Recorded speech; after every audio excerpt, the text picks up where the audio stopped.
Ассалаумағалейкум арнамыздың көрермендері. Сіздермен бірге бағдарламаны тізгіншісі Нұркен Бектасов. Бүгінгі тақырыбымыз болсан ойын құмар, ол сені құртар деп аталады. Студиямызда қонақта Абай облысы бойынша экономикалық тергеп тексеру департаментінің талдау әзірлемелер бөлімінің басшысы Сейілханов Марат.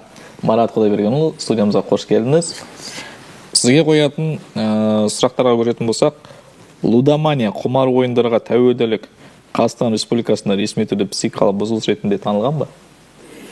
Иә, қазіргі таңда Қазақстан Республикасында лудомания ол яғни құмар ойындарға тәуелділік ресми түрде F063 яғни 0 патологиялық ойын құмарлық ретінде тіркелген.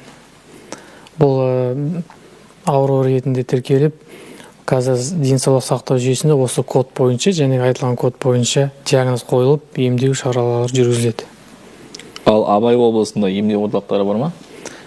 Иә, мемлекет тарапынан, денсаулық сақтау басқармасының тарапынан орталық ашылған. Ол жерде орталықта тегін түрде қызмет көрсетіледі. Яғни осы лудомания шалдыққан азаматтар егер емделем десе, түгел тегін көрсетілген орталық бар.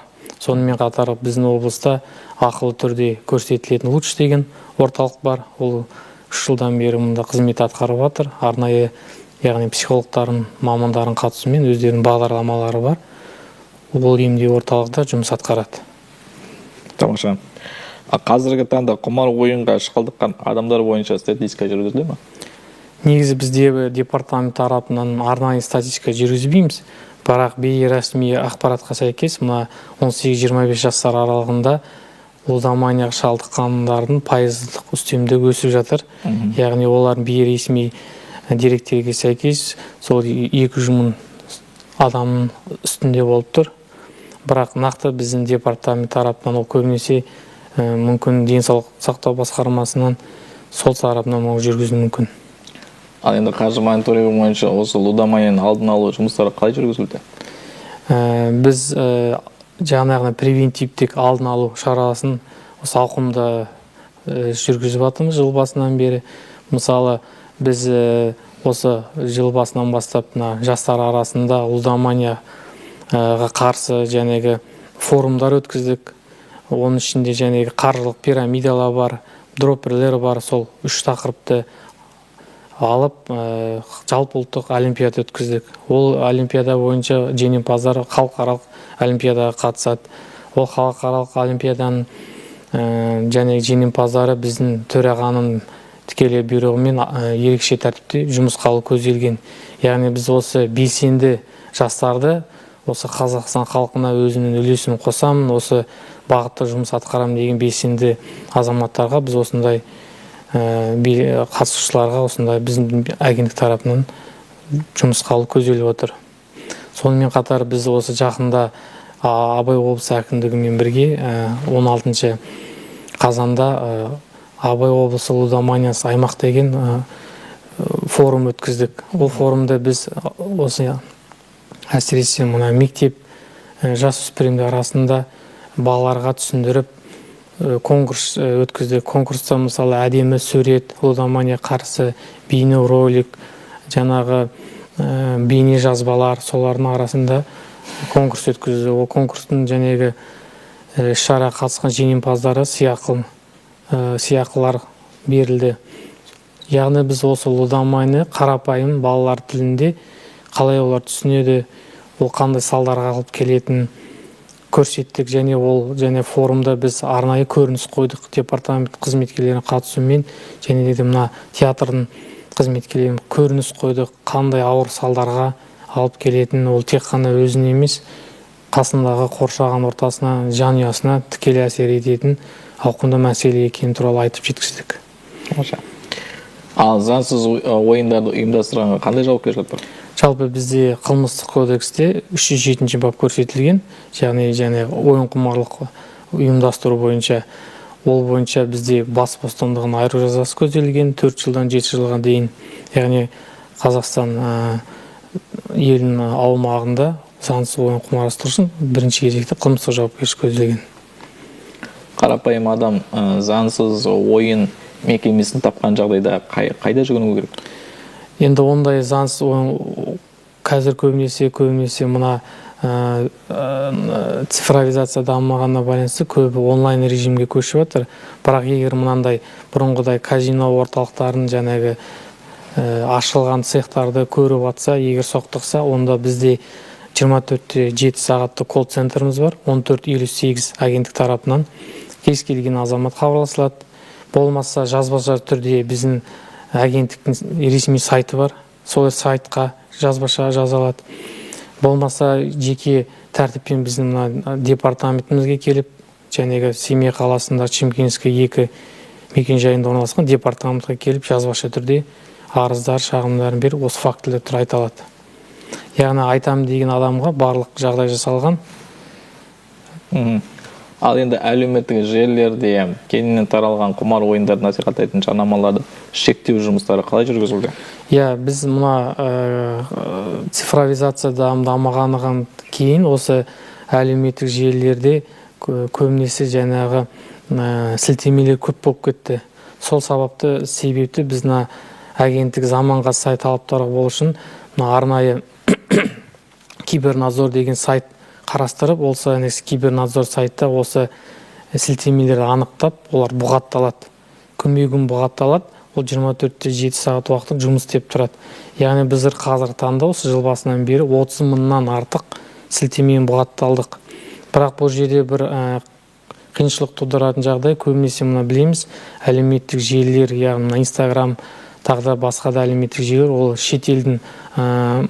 шетел мемлекеттерінің жәнегі өнімдері. Сол себепті көбінесе мына сілтемелер біз Қазақстан мемлекет тыс жақтан көбінесе келіп жатады. Сол үшін біз олардың сілтемелерін анықтап бұғатталғанда, олар жаңадан сілтемелер ойлап табады. Сол үшін біз күнбе-күн оларды қалыспай бұғаттап жатырмыз. Ал енді Марат Құдайбергенұлы, лудоманияның таралуында букмекер кеңселерінің рөлі қандай, және олардың жарнамаларын шектеу бойынша қандай жұмыстар жүргізілді? Яғни олардың үлкен рөл атқарады. Себебі 2024 жылдан бері осы елбасының жолдауында бірнеше рет осы лудомания тақырыбы көтерілді, және соның ішінде букмекерлік кеңселердің рөлі. Енді қазіргі таңда заңнама жүзінде шектеулер орнатылды. Мысалы үшін бұрын сіздер байқаған шығарсыздар, қоғамдық жерлерде үлкен плакаттар және билбордтар болатын, және букмекерлік кеңселердің қызметі туралы. Қазір олардың түгелі алынып тастады. Яғни олар тек қана спорттық іс-шара болатын, яғни футбольный стадион болсын, тағы да бір спорт үйінде және спорттық шараларда сол жерде ғана жарнамасы рұқсат етілген. Қоғамдық жерлерде жарнамаларға берілмейді, рұқсат етілмеген. Сонымен қосымша қазіргі таңда мына егоф желісінде, мысалы сіз букмекерлік кеңсеге мен азарттық ойындарға қатыспаймын деген егоф арқылы сондай ұсыныс өзіңіз атыңыздан, ЕЦБ кілтін саны арқылыңыздан сондай өтініш білдіресіз, сосын сіз ол қабылданып, жәнегі букмекерлік кеңселердің ойындарына ешқашан сіздің логиніңіз ешкім қолдана алмайды, сіздің атыңыздан. Сондай жаңа енгізілді. Одан кейін мына мемлекеттік қызметкерлер, мысалы бұрын сыбайлас жемқорлық жәнегі тәртіпті сақтау керектің өзіне негіздеме алатын болса, қазіргі таңда ойын құмарлықтан бас тарту туралы, яғни сондай келісім алады. Егер ол келесі таңда бұрынғыда жұмысқа орналасқаннан кейін құмарлық ойындарға қатысқан деректер анықталса, ол жұмыстан шығару негізі емес, бірі болып енгізіліп отыр. Осындай нақты заңнама жүзінде ауқымды шаралар қолданып отыр. Енді бұлардың бағы Қазақстанның ғаламтор жүйесіне де, өмірімізге де енбейтіндей жасауға келе ме? Енді біз мемлекет тарапынан заңнама бұзған үшін және қылмыстық, әкімшілік, басқа да жауапкершіліктер көзделген. Бірақ енді неге қазір осы лудомания өте кең ауқымда тарап жатыр әсіресе жастар арасында? Өйткені ол мысалы нашақорлықпен салыстырғанда ол қолжетімді. Қазір біз жастарымыз әрбір телефонда, яғни ол телефон сілтемеден өтсе, ол құмар ойынмен ойнай алады. Тегін тіркеліп отыр. Тегін тіркеліп, бәрі онлайнға көшіп кетті. Сол себепті біз ол ең бірінші және превентивтік алдын алу шараларын осы қолданып жатырмыз. Неге? Мысалы үшін біз биыл мына лагерьларға барып, балаларға осы лудомания, қаржылық пирамида, жалпы қаржылық сауаттылықты арттыру мақсатында және ақша түсінімі, дебет, кредит дегеніміз не деген балалардың тілінде ойын ретінде іс-шаралар жүргіздік. Суреттер салып, көрсетіп, өйткені біз жас кезімізден өзіміздің қаржылық сауаттылығымызды арттыруымыз керек. Осы кішкентай мектеп, бала бақша түбінен бастап, ойын баланың түсінігіне қаржылық сауаттылықты ұғындырып отыруымыз керек. Сонда ауқымды шараларды қолдансақ, ол егер ертең бала үлкен ересек азамат болғанда да ол қаржылық сауаттылығы болса, ондай және құмар ойындарға бармайды деп енді біз бұйырса сонда үміттенеміз. Өз әрекетіне жауап береді деп ойлайсыз ғой? Иә, өйткені әр мемлекет тарапынан барлық шектеулер мен жауапкершілікті көзделген, бірақ әр адамның таңдауы өз еркінде. Яғни ол оңай олжа табамын деп, ол ауыл салдарға алып келетін, ол өзі түсіну керек. Сол үшін адам өзінің іс-әрекетіне жауапты болу керек деп ойлаймыз. Ал жәнегі кешіресіз, Еговта әлеуметтік желілерді бұғаттау бойынша айтып кеттіңіз ғой жоғарыда? Иә, сіздің сөзін бөліп жіберейін. Ол яғни қызмет ретінде, госуслуга қызмет ретінде көрсетілген, мен аламда өзім құмар ойындарға қатыспаймын деген жаңағы ұсыныс берем. Ол соны арқылы қабылданып, сосын мен логинімді бір басқа бір азаматтар мен атынан кіре алмайды. Өйткені мен ондай бүкіл кеңселерде бұл адам құмар ойынын бас тартылды деген шығып тұрады. Сондай енгізілген. Яғни сонда адамда қанша шетелдік электронный пошталары болсын, соның бәрінің парольдарын да енгізу керек қой? Парольдарын да енгізу керек қой? Или логиндерін ғана кіргізу керек па? Жоқ, адам, мысалы, менің білуімше, Mail.ru, ВКонтакте, Google бәрі кіре ме? Иә, ол көбінесе букмерлік кеңселер, букмерлік кеңселерде, мысалы, менің білуімше, тіркелген кезде жеке бас куәлігін, жеке шелендірген номерін, ең бәрін көрсетіледі. Соңға біз халыққа қызмет көрсету орталығында өтінім берген кезде, сол жеке шеленді нөмір арқылы біздің өтінім қабылданып, ол ары қарай басқадан біздің атымыздан тіркеле алмайды. Орталықтанған олардың жүйесіне шығып тұрады. Бұл азамат бұдан бас тартқан деп. Тамаша, жақсы екен. Ал алдағы жылы қандай шаралар мен заңдар күтіліп тұр бізде? Енді біз биыл агенттіктің бастамашылығымен жалпы осы лудоманияның арасында дропперлар деген ұғым бар. Олар дропперлар өзге адамдардың карталарын қолданып арқылы заңсыз айналымдық алаяқтық жолымен табылған, соның үшін лудомания мен басқа да заңсыз алаяқтық жолымен табылған ақшаларды айналымнан шығаратын азаматтар. Соларға біз қылмыстық кодекске жаңа бап енгізілді, 232 примадин деген, яғни дропперлықпен айналысатын азаматтардың жауапкершілігі көзделген. Осындай шара біздің биылғы жылы 15 қыркүйектен бастап осындай заңнама күшіне енді. Сонымен қатар біз биыл осы Қазақстан Республикасы бойынша превентивтік және алдын алу шара ретінде ауқымды диктант өткізілдік, жалпы ұлттық диктант. Бүкіл мекемелер, жастар, оқушылар, мемлекет қызметкерлер және үлкен пенсионер және зейнеткерлер барлығы қатысты. Сол 20 миллион халықтың, біздің халқымыздың 3 миллион азамат сол тіркеліп, қаржылық сауаттылықтар, қауіпсіздіктер диктантқа қатысты. Соның ең жақсы бал алғандары, ең жақсы жауап бергендері сыйақы алып, департамент тарапынан олар көрсетілді. Телефон, планшет пен компьютерде қарапайым адамға өтірік сайтқа кіргенде өтірік екенін қалай анықтауға болады? Енді жалпы біз қазіргі таңда қалай нетеміз? Біз интернет желісіне тексере аламыз, мысалы үшін ол компанияның заңды ма, заңсыз екенін интернетке кіріп тексере аламыз. Жақындарымыз болса, жақындарынан сұрай аламыз. Бірақ біз агенттік тараптан арнайы осы біздің агенттік сайтта арнайы сілтеме бар. Ол сілтемеге өткізіп, мысалы заңды тұлғаның жекешелендірген нөмірі бар ғой, соны жазсаңыз, егер мысалы қаржылық пирамида болса, ол сайты қызыл болып шығады, байқа қаржылық пирамида деп. Яғни біз егер жалпы осы біздің халықта сонда азаматтар белгісіз күмәнді компаниялар болып күмәнданып тұрса, сол біздің арнайы қаржылық агенттігінің сайтына кіріп және сілтемеден өтіп, сол жеке шенеунігін жазып соны өзін тексере алады. Сонда біздің агенттік тарапынан сондай мүмкіндік көзделген. Ал осы телефон, компьютер, планшет болсын, сондай жарнамалардан қорғайтындай қандай да бір бағдарлама орнату керек па, жоқ антивирус орнату керек па? Енді жалпы негізі барлық жерде антивирус ресми түрде қолданылады. Яғни жаңағы белгісіз ішінде вирустары бар сияқты сілтемелерден ұялы телефон болсын, планшет болсын кіріп кетпеу үшін сол жалпы антивирус қолданылады. Бірақ ең бірінші бұл қазір мынандай ұғым пайда болды, цифрлық гигиена деген.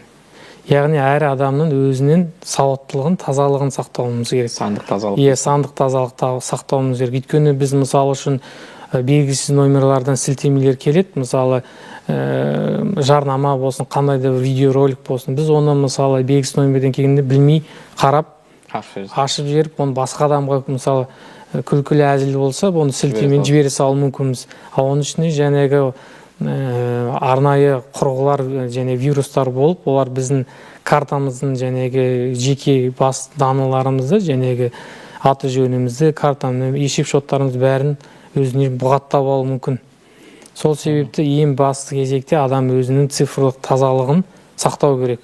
Яғни ұялы телефон мысалы жәнегі банк желі құрылғыларының құпия сөздерін жиі ауыстырып отыру керек. Мысалы белгісіз номерлардан звондап банктың қызметкерімін, тағы да бір қызметкерімін кодты сұрап нетсе, ондайға жауап бермеу керек. Сол үшін әр адам өзінің бірінші цифрлық гигиенасын сақтау керек. Және сіз айтып кеттіңіз ғой, құпия сөздің карточкадағы сөздерін ауыстырып отыру керек. Қаншалықты жиі ауыстырып отыру керек? Енді мысалы кейбір азаматтар болады, олар өзінің мысалы жылдарға дейін или айларға дейін ауыстырмауы мүмкін. Енді оны күнме-күн әр адам шатасып кетуі мүмкін. Әр адам өзінің ыңғайына байланысты. Мысалы әр адам қалай ыңғай, біреуге бір жұмада болуы мүмкін, біреуге бір айда бір рет ауыстыруы мүмкін. Кейбір адамдар мысалы банк желілерін күнме-күн жұмыс бабымен кәсіпкер болса күнде қолданады. Оған мысалы күнде ауыстырған өзі шатасып кетуі мүмкін. Сол үшін ол әр адам өзінің ыңғайына байланысты. Бірақ тұрақты түрде оны ауыстырып тұру керек, өзге үшінші тұлғаларға, адамдарға оны бермеуіміз керек. Неге қазіргі заманда алаяқтар көбейіп кетті деп ойлайсыз? Енді мына цифровизация жалпы жүріп жатыр. Бәріміз интернетте, мына балалардың бәрі де қолдарына ұялы телефон. Сол себепті мына қазір жасанды интеллект дамып келе жатыр. Біздің мына жасанды интеллект қазір алаяқтар қолданып, ол адамның дауысын, бейнесін, мысалы үшін мен осы формада осылай отырғанымды мен атына сөйлеп дауысымды келтіріп, және алаяқтар қолдану мүмкін. Сол себепті біздің агенттік тарапынан осыған қарама-қарсы ретінде жаңағы арнайы жасанды интеллектті қолданып криптон деген басқарма ашылған. Бұл басқарма жәнегі мына криптовалюта дейді, яғни цифрлық ақша. Оны да мысалы аяқтар қазір осы цифрлық ақшаны қолданып, цифрлық ақша арқылы шетелге ақшаланы шығару деректері де анықталып жатыр. Сол себепті біз мына қоғамға сай болу үшін агенттік тарапынан осы басқарма бұл криптовалюта заңсыз крипто және ақша аударымдарды бұғаттап қайтару шараларын етеді. Және жасанды интеллектті қолданып арқылы сондай фактілерді алдын алу шараларында жұмыстарын жүргізіп жатырмыз. Біз болашақта тағы да өзіміздің агенттіктің жасанды интеллектке ұқсас сәйкес өнімдерін жасалып жатыр. Ол әлі қосымша жария етіледі деп ойлаймын. Осында компьютерге арналған бағдарлама бола ма? Жалпы біздің жұмыс приложение ретінде болуы мүмкін. Жалпы азаматтардың қауіпсіздігін жәнегі цифрлық қаржылық қауіпсіздігін арттыру мақсатында жасалуы мүмкін. Мүмкін ол жәнегі антивирусқа жәнегі балама программа болуы мүмкін. Жалпы жоспарлар бар, осы бағытта көзделген жұмыс жүріп жатыр ол жақта. Жақсы. Бағдарламаның тұсаукесері болады шығар. Қуана оны танысқым келіп отыр. Жақсы дүние сияқты. Ал бұдан басқа тағы да қандай шаралар өздеріңіз ұйымдастырайын деп отырсыз? Енді біз мына қазіргі таңда мына әлеуметтік желілердегі мына блогерлардың жастарға осы лудоманияға жалпы себептердің бірі ретінде осы блогерлардың жарнамалары, яғни осы көбінесе шетелдік жаңағы онлайн казино, басқа да заңсыз жаңағы ойындарды жарнамалау деректер көп болып кетті соңғы жылдар. Біз соны зерттеліп, қазіргі таңда 34 жаңағы миллионнан асатын немелері бар, жаңағы подписчиктері бар деген сияқты. Сондай азаматтарды әкімшілік кодексінің 455 бабы бойынша біз әкімшілік жауапкершілікке тарттық. Яғни ол жерде нақты айыппұл салынды, сонда шараларды жүргізіп жатырмыз. Жақсы екен. Ал біздің Абай облысымыз бойынша алаяқ блогерлер бар ма? Біздің жәнегі әкімшілікке жауапкершілікке тартылған үшін Абай облысы бойынша азаматтар тіркелмеген. Олар көбінесе мына үлкен қалалардағы жәнегі подписчиктері миллион, 2 миллион асатын үлкен блогерлар. Мегаполистер. Мегаполистағы блогерлар. Олар өйткені әлеуметтік әсері зор ғой. Көбінесе жастардың бәрі олардың тіркелген жәнегі әлеуметтік парақтарына олар солға қарап еліктемеу үшін біз осындай алдын алу шараларын қолданып әкімшілікке тарттық. Жалпы біздің облыста ондай факт тіркелмеген. Енді мысалы YouTube-тан кино көріп отырсаң да, или сайттардан кино көріп отырсаң да, өкінішке орай жаңағы бәленбай бір уақыт өткеннен кейін жаңағы құмар ойындар болсын, немесе жаман мағынадағы бір жарнамалардың шығып тұратыны бар. Соны тыйым салу үшін, балаларымызды содан қорғау үшін ондай шықпайтындай телефонға родительский контроль дейді, ата-аналық бақылау. Сондай орнату керек па, жоқ одан да мықты жолдары бар ма? Енді заман талабына сай ол сілтемелер көбейіп, әртүрлі алаяқтардар бір орында тұрмайды ғой. Оларда мысалы жәнегі басында жарнаманы көресіз, аяғында мысалы баланың бір жәнегі бір кружок туралы қызығы бас кететіні бар сондай. Мысалы басында жарнама жәнегі бір спорттық немесе мәдени бір кружок туралы реклама болып, аяғында ойын рекламасы жәнегі болып кетуі мүмкін. Алаяқтар сонда әртүрлі алма тәсілдерді қолданады ғой. Бірақ ол енді әр атаның негізгі өзінің балаға деген жауапкершілігі ғой. Мысалы енді жиі ол балалардың телефонда қандай немеде бақылап отыру керек. Сонымен қатар әртүрлі құрылғылар бар, ол жәнегі өзіңіз айтпақшы родительский контроль деген, оны да қолдануға болады. Біз бұл сілтемелер күнбе-күн жәнегі жоғарыда қайталап кетейін, 30 мыңнан астам сілтемен бұғатталдық агенттік тарапынан.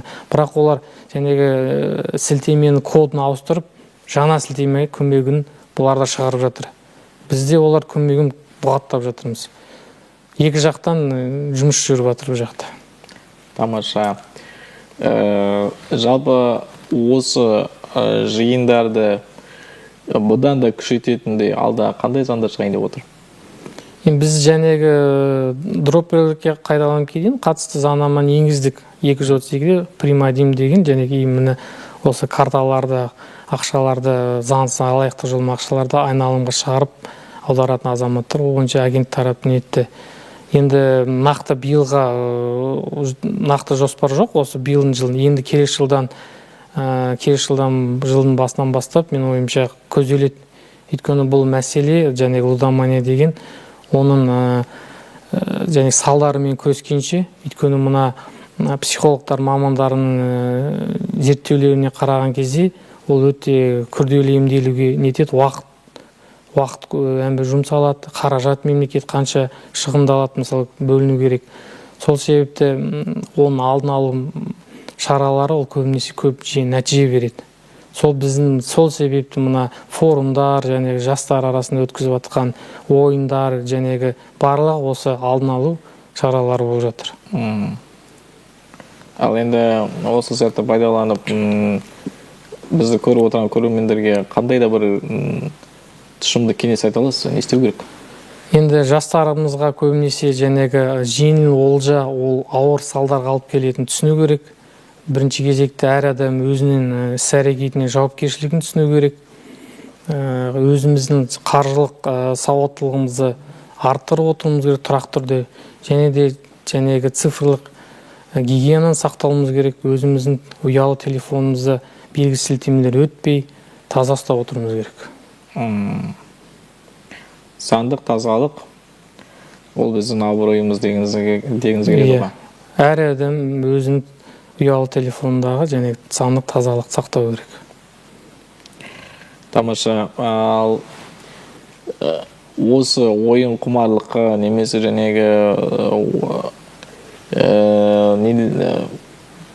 өтірік сайттарға, сілтемелерге түсіп қалған адам оның телефонына вирус түседі ғой. Иә, ол сілтемені арқылы сонымен бірге арнайы сіздің жеке даныңызды ұрлайтын бағдарлама сол сілтемен бірге кіріп кетуі мүмкін. Сіздердің қызметтеріңізге сол телефонды тазалап беру деген жата ма? Біз ол қызмет, агент тарапынан ондай қызмет бізде көрсетілмеген. Біз арнайы құқық қорғау органымыз ғой. Егер қылмыстық қылмыстың белгілері анықталса, біз сәйкесінше қылмыстық жауапкершілікке тартыламыз. Егер әкімшілік белгілері болса, әкімшілікке белгілі тартыламыз. Ал біреудің ұялы телефон тазалау деген ол біздің тікелей жұмысымызға байланысы жоқ. Ал кездейсоқ түсіп қалып, сондай сілтемеге өтіп кетіп, бірақ қызығушылықпенен арғалай ойнап кетіп, одан кейін өз қателігін түсінген кезде, бірақ сіздер байқап қойсаңыздар, ол адам өзінің кінәсін мойындаса да қамала ма? Жоқ, ол әр дерек әртүрлі қаралады. Потому что әртүрлі жағдай болуы мүмкін. Мысалы, ойын құмарға, логиндарға ол біреудің күштеп, мысалы, мүмкін ғой, күштеп оны біреу ондайға апару. Или тағдырда бір отбасылық жағдай болуы мүмкін, әртүрлі жағдай болуы мүмкін. Сол себепті біз әр деректерді әр қара саралап, объективті жан-жақты қараймыз, сосын бірақ шешім қабылдаймыз. Тамаша. Ендеше осы сәтті пайдалана отырып, мен құрметті көрермендерге айтарым, ойын құмар болмайық, нәпақамызды табудың адал жолын қарайық.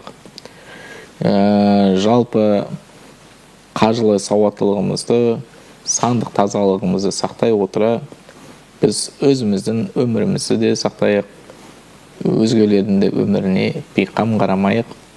Сіздермен бірге болған Нұркен, нұрлы күндеріміз көп болсын.